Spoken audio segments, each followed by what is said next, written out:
Bonjour et bienvenue dans les rendez-vous coaching pour cette série dédiée à l'alimentation. Le stress impacte notre qualité de vie pour des raisons psychologiques mais aussi physiologiques. Il va même influencer fortement notre comportement alimentaire. On parle de compulsion, d'addiction alimentaire ou encore d'hyperphagie. Ces troubles peuvent avoir de lourdes conséquences sur notre poids et surtout sur notre santé. Mélissa Parrain, naturopathe, professeure de yoga, est avec nous pour en parler. Elle nous aidera aussi à comprendre ce problème-là et surtout à prendre les bons réflexes alimentaires pour pallier au stress, avoir un mode de vie plus sain. Bonjour Mélissa. Bonjour, Merci d'être avec nous aujourd'hui pour parler de ce sujet. avec plaisir. Comment donc le stress influence nos comportements alimentaires, Mélissa? Alors il faut savoir que le stress c'est un bouffeur de nutriments. Donc tout simplement le problème qu'on a aujourd'hui c'est dans notre mode de vie très actif. Le stress, il faut savoir déjà aussi que ce n'est pas que je suis stressée, j'ai un examen, je suis stressée.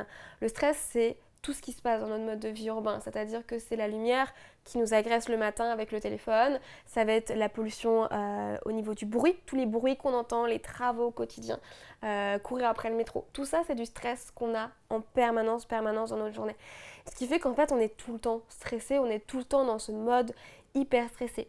Et donc pour pouvoir survivre à ce stress, on va créer des hormones, notamment de la cortisol et de la dopamine pour nous permettre de rester très active et très vigilant toute la journée.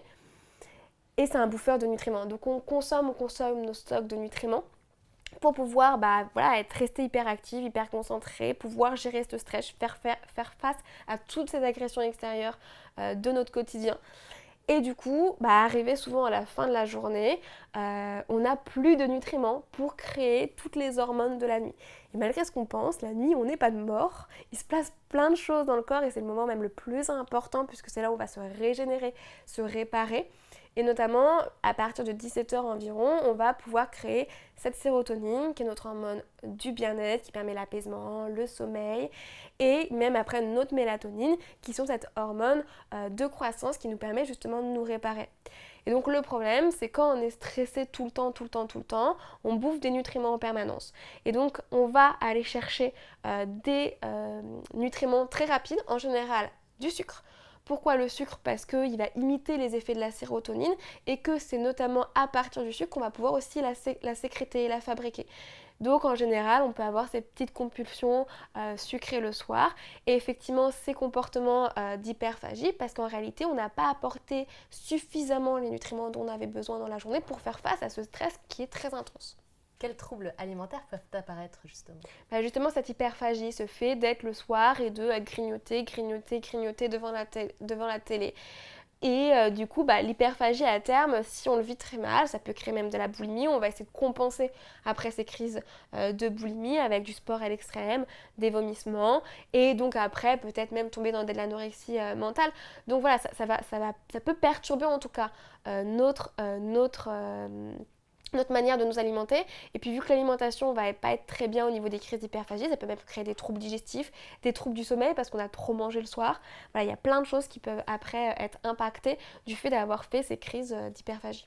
Et pourquoi nos besoins alimentaires changent à ce moment-là? Donc tu en parlais tout à l'heure, il y a une histoire un petit peu d'hormones, etc. Mais on va forcément se tourner vers du sucré, vers du gras, vers du salé et pas vers tiens, je vais manger un brocoli et ça va me calmer. Parce que justement le sucre va imiter ces effets de la sérotonine, donc le sucre est très apaisant, c'est aussi un effet très récompensateur. Souvent on se dit j'ai une grosse journée donc je vais aller vers du sucre. Si on a envie de saler, en général, c'est aussi des gens qui ne sont pas assez hydratés dans la journée, qui n'ont pas assez bu parce qu'on oublie de boire, on est tellement à la course de partout. Donc si en général vous avez plus envie d'aller vers du salé, c'est souvent aussi qu'on a besoin, on n'a pas assez bu dans la journée et comme le sel va venir stocker l'eau, ça va nous permettre de faire des réserves d'eau en fait dans le corps. Et puis après, on va surtout aussi aller vers des aliments qui soient parfois de texture très réconfortante. Ça dépend un peu du mood qu'on peut avoir, mais souvent, vers de la glace, ça va aussi apaiser vachement la tristesse. Le chocolat, on va en avoir aussi envie parce qu'on a besoin de magnésium et que le magnésium, c'est un des premiers minéraux qu'on perd lorsqu'on est stressé. 73% de la population est carencée en magnésium. Donc les envies de sucre le soir, c'est souvent des envies de magnésium intenses parce qu'on a eu beaucoup de sucre. Donc en fait, on va se diriger naturellement vers les aliments qui vont à la fois nous apporter du plaisir d'un point de vue de la texture, parce que voilà, il va avoir la sensation qu'on va avoir dans la bouche, le côté très réconfortant. On va aller aussi vers des choses qui sont pour nous récompensateurs, donc selon nos croyances à nous. Et puis, donc souvent effectivement des choses qui sont mauvaises, parce que c'est des choses qu'on considère comme étant seulement permis à des moments particuliers, donc ça va nous permettre de nous récompenser de cette journée intense. Ou alors effectivement aller vers des aliments qui vont nous apporter les nutriments dont on a besoin. Et donc principalement du magnésium. Et donc on va aller vers des choses comme des trucs très chocolatés. D'accord, alors on y va effectivement de manière spontanée, puisque c'est quelque chose dont on a envie et qui nous fait du bien. On est tous sujets au stress, on le disait, on vit dans un environnement stressant dans tous les cas. Comment reprendre de bonnes habitudes alimentaires pour faire face au stress ? Alors déjà, ça va être d'éviter de sauter le petit déjeuner, qui est un des repas les plus importants et qui est le repas qui va nous permettre de justement faire le stock de nos nutriments et donc de créer le cortisol et la dopamine. Donc si déjà on ne mange pas le petit déjeuner, on puise déjà dans les réserves. Donc en fait, on épuise encore plus nos réserves. Donc ça va être déjà de prendre un bon petit déjeuner qui soit protéiné et source en bons gras, en bons lipides. Donc effectivement, ça peut être des petits déjeuners salés avec des œufs, des avocats. Si on est moins dans des petits déjeuners salés, on peut aller vers des choses plus sucrées avec tout ce qui est beurre d'oléagineux, les beurres de sésame, très intéressant pour si on n'a plus d'énergie, qu'on n'a plus de motivation. La purée de sésame est riche en tyrosine et du coup va nous donner la dopamine, va créer cette dopamine justement. Donc de prendre un bon petit déjeuner, de prendre le temps de prendre un bon petit déjeuner, salé, sucré, ça peut être juste un petit bowl avec des flocons d'avoine et une purée d'oléagineux en plus. Voilà, il peut y avoir des alternatives plus sucrées, mais plutôt protéinées et salées. Ensuite, ça va être de prendre un bon repas, effectivement, dans lequel, au niveau de nos repas, où on va éviter les aliments trop acidifiants. Donc je sais, on va enlever beaucoup de choses qu'on aime, mais parce que le stress crée beaucoup d'acidité dans le corps et donc c'est important de contrebalancer cette acidité. L'acidité crée de l'inflammation et donc toutes les maladies inflammatoires de manière générale. Donc on va éviter les produits trop transformés, les plats préparés, tout ce qui va être céréales blanches, le pain blanc, les céréales blanches qui n'ont pas de nutriments dedans en fait. Le blanc, on a enlevé toute la petite peau des céréales, ce qui fait qu'on n'a plus tous les minéraux. Et notamment dans les céréales, c'est là-dedans qu'on va trouver du tryptophane qui va créer de la sérotonine. Donc très important de garder plutôt les céréales semi-complètes si on a des troubles digestifs ou complètes pour pouvoir garder ces minéraux.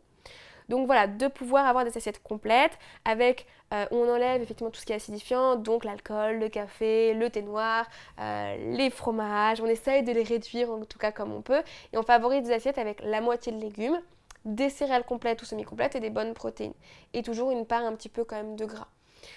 Et puis, c'est intéressant d'apporter un goûter dans des personnes qui sont très stressées, puisqu'en général, toutes ces compulsions vont plutôt arriver le soir. Donc, important de rajouter un bon goûter qui va permettre de refaire le stock et donc de pouvoir créer justement ces hormones du soir. Donc là, on va essayer d'être sur des goûters qui vont apporter du tryptophane. Donc, le goûter idéal, ça va être la banane avec les petites oléagineux, le chocolat noir fondu, si on a le temps. Sinon, ça peut être un fruit de saison avec un peu de carré de chocolat noir, plus de 70% de préférence.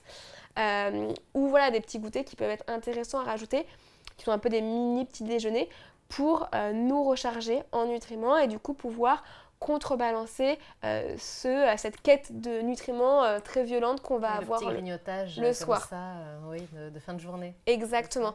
Et ce qui va nous permettre aussi du coup de moins avoir envie, d'avoir moins faim en tout cas à arriver le soir et du coup d'être moins dans des compulsions intense le soir.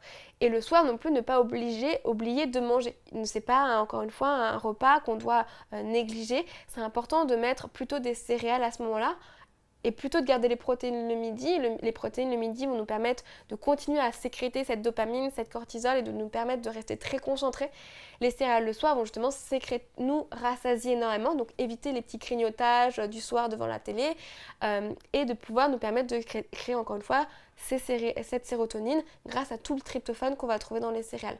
Donc en général, ce qu'on conseille, c'est de ne pas, encore une fois, éviter le petit déjeuner, de rajouter des bonnes protéines plutôt le midi, des céréales le soir et peut-être de rajouter un goûter si on sent qu'on a toujours ces crises d'hyperphagie.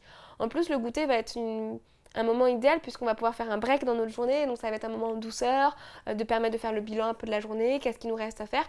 Donc c'est aussi un moment qu'on peut vraiment utiliser comme étant un moment de productivité très intéressant. Très bien. Et bien sûr, si on fait face à ce genre de problématiques, donc de troubles alimentaires, d'hyperphagie, etc., à cause du stress, on n'hésite pas à consulter une naturopathe, Mélissa Parrain. Donc, tu proposes, c'est ça, des consultations personnalisées en fonction des problématiques de chacun, en fonction des modes de vie, pour coller vraiment au plus près, que ce soit facile et surtout durable. On le disait dans d'autres vidéos que je vous invite à regarder également dans ce même dossier. Où peut-on te consulter, Mélissa ? On peut me consulter sur mon site internet ou alors sur tous mes réseaux sociaux, kisslab.fr. kisslab.fr, toutes les informations dans le descriptif de cette vidéo. Mélissa Parrain, un grand merci. Merci beaucoup. Et à très bientôt pour de prochains sujets. À bientôt. À bientôt.